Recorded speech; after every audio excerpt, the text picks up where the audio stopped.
बद्दल दुसरीकडे आपण बघितलं जेव्हा पंकजा मुंडे या मुख्यमंत्री होतील पुढच्या अशा प्रकारची कुजबूज भाजपमध्ये एक वेळ होता जेव्हा सुरू होती तेव्हापासून काल मुख्यमंत्र्यांचं पंकजा मुंडेंनी तोंड भरून कौतुक करणं हा जो काही एक पिरियड आहे, हा जो काही एक भाग आहे तो सुद्धा महाराष्ट्राने पाहिलेला आहे। महाराष्ट्र राज्य सहकारी बँक प्रकरणामध्ये शरद पवारांना गोवण्याचा प्रयत्न केला जातोय असं सुप्रिया सुळे काल म्हणाल्या।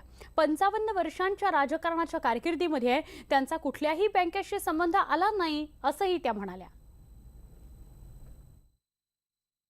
मला वाटतं पहिलं तर मॅटर सबज्युडिस आहे आणि माझा कोर्टावर हा पूर्ण विश्वास आहे आणि त्याच्यामुळे मॅटर सबज्युडिस असताना माझ्यासारख्या व्यक्तींनी बोलणं सबज्युडिस मॅटरवर योग्य नाही एक, आणि दुसरं let law take its course. आणि माझा विश्वास आहे की जे खरं असेल तेच बाहेर येईल आणि आम्हाला नक्की त्याच्यात न्याय मिळेल। आणि आदरणीय पवारसाहेब त्यांच्या 55 वर्षाच्या राजकारणात कुठल्याही बँकेची त्यांचा कुठलाही संबंध नाही, ते कुठल्याही बँकेवर डायरेक्टर नाही, त्याचे चेअरमन नाही, काहीही नाही। नाशिकच्या संवाद यात्रेला सुप्रिया सुळेंनी राष्ट्रवादी काँग्रेस सोडून जाणाऱ्या प्रत्येकाला शुभेच्छा दिलेल्या आहेत। यावेळी छगन भुजबळांचं नाव न घेता त्यांनी टोलाही हाणलेला आहे।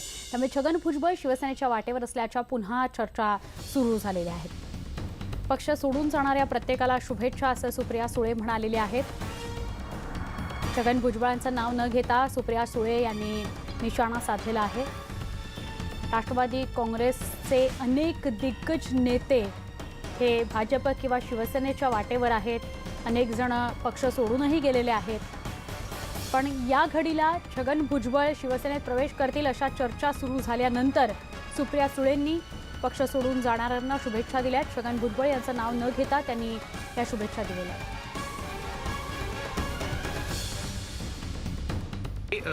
छगन भुजबळ तुमचे ज्येष्ठ नेते आहेत, त्यांच्यावर देखील अनेक चर्चा रंगत आहेत त्यांच्याबाबत, काय सांगता येईल? आज माध्यमातून राष्ट्रवादी काँग्रेस पक्ष हा सगळ्या चॅनल्सवर एक नंबरची बातमी असते। जरी आमची पडझड असली किती पक्षाचं नुकसान होऊ दे, चांगलं होऊ दे, मार्केट वे आपलं नाणं अजून चालतंय। त्याच्यामुळे ह्या ज्या अवघड म्हणजे लोक जेव्हा सोडून जातात अर्थातच आपल्याला वाईट वाटतंच, कारण आम्ही फक्त एक खासदार किंवा संघटना म्हणून काम करत नाही, आम्ही एक कुटुंब म्हणून एकत्र अनेक वर्ष काम केलेलं आहे। पण त्यांना जर मी एका डेमोक्रॅटिक विचाराची मुलगी आहे, प्रत्येकाला आपला निर्णय घ्यायचा अधिकार आहे। दबावशाही तंत्र वगैरे हे माझ्या म्हणजे विचाराच्या कुठेच नाही आहे। आणि त्याच्यामुळे जर कोणी पक्ष सोडून जात असेल तरी एका गोष्टीची जाणीव मी ठेवते की कधीतरी माझ्या वडिलांच्या आयुष्यात 2 मिनिटं, 2 तास, 2 वर्ष, 20 वर्ष या लोकांनी त्यांना साथ दिली आहे, ती मी आयुष्यभर लक्षात ठेवीन आणि माझ्याकडून त्यांच्या मनात त्यांच्याबद्दल नेहमी आदर, प्रेम आणि शुभेच्छाच असतील।